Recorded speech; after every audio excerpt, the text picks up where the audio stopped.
Right, so magche-change oil tayo ng Honda Click mga boss. So ang gamit natin ay Motul. Ayan, Motul. Try natin to. Motul Power, GP Power. 1 liter to guys, yan. Motul, baka naman. Ayan, so gamitin natin. So magdi-drain tayo gamit ng socket na 12. Doon tayo sa ilalim magdi-drain guys. Ayan. So gagamit tayo ng salaan. Yan lang, improvise. Just doon tayo sa kabila. Okay.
Ayan nakita.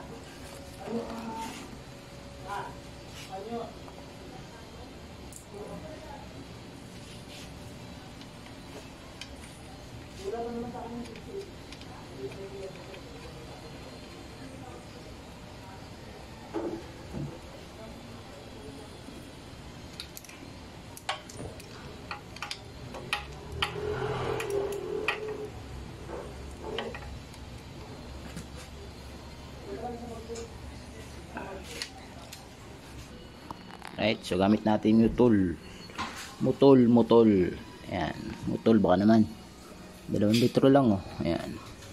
So 800 lang tayo. Ayan. Basic lang paano mag-change yung click. Drain mo lang. Patuluin mo ng matagal. Tapos sasalina mo na siya ng bagong langis. Ayan.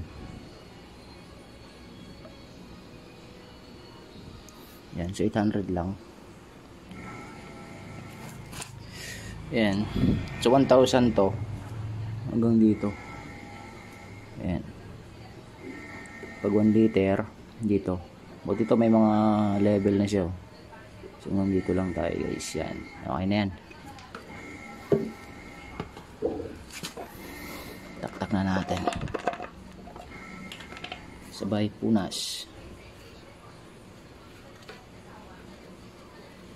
Balik na natin yung kanyang yan, sumalinis ito, pinunasan na natin. So, ang kailangan talaga kasi is ayan o, 0.8 liters natin.